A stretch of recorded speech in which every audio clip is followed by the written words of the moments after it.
Балыкчы шаарында Кыргыз элинен залкар жазуучусу Чыңгыз Айтматовдун туулган күнү менен байланышкан Адабият күнү дипломат жеке менчик мектебинде белгиленди.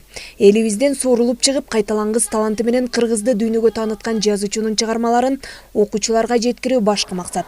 Иш-чарада бул мектептин зирек окуучулары тарабынан Чыңгыз Айтматовдун балалыгынан тартып, ар бир чыгармасын жогорку деңгээлде сахналаштырышты.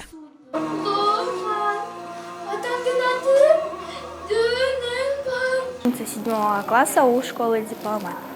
Мен дипломат мектебинде окуйм.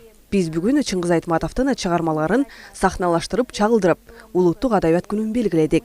Чыгармаларда мен Саманчынын жолу чыгармасындагы Толгунайдын образын жараттым.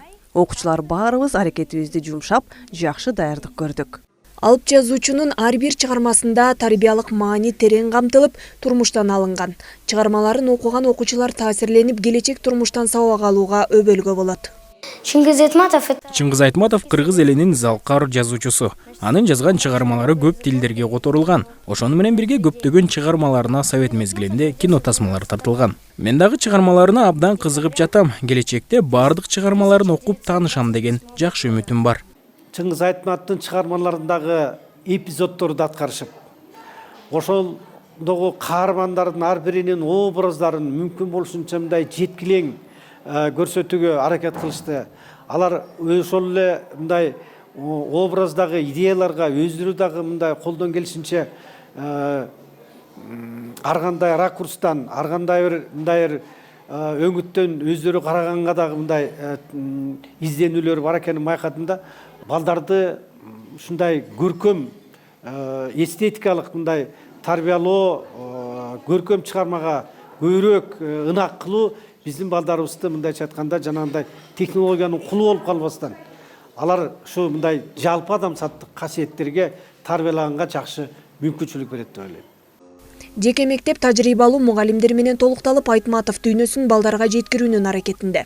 Кыргызстандын атынан аталган мектептин мугалимдер, окуучулар жамааты биргеликте коңшу өлкөгө барып, эки элдин жазуучуларынын достугуна арналган илимий иш-чарага катышып, байгелүү келишкен. Бул маданий иш-чара менин оюмча өтө жогорку деңгээлде өттү. Буга чейин биз илимий конференцияга дагы Казакстанга барып келдик. Илимий иш-чарабыз менен жана ошондой эле Роза Айтматованын өзүнүн жеке чакыруусу менен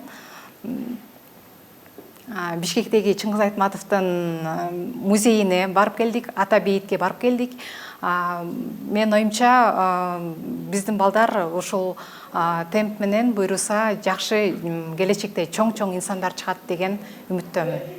Балдардын көкүрөгүндөгү бир ачылбай жаткан өзлөрүнүн талантын ачтык деп ойлойм. Ар бир бала кызыгуу менен ошону агай мындай болгонбу, тигиндей болгонбу деп кызыгуу менен сурашып, ар бир ролду ийине жеткире аткарып беришти. Мына Бишкектен дагы бул Балкыстандагы конокторубуз келген, алардын баары жакшы маанайда көрүп олтурушту. Аягында дагы жакшы өзлөрүнүн каалоо тилектерин айтып, биздин мектепке болгон оң көз караштарын дагы да алдыга жыла бериңиздер деген жакшы максаттарын айтып өтүштү. Белгилей кетсек, дипломат жеке менчик мектеби 3 жыл мурун ишмердүүлүгүн баштаган. Бүгүнкү күндө 100дөн ашуун окуучу тарбияланып, мектеп күн сайын жаңылануу, изденүү жана өнүгүү жолуна багыт алууда. Жанара Алмазбекова, Сталбек Саманчиев, Асылбек Касенов, Ысык Көл жаңылыктары.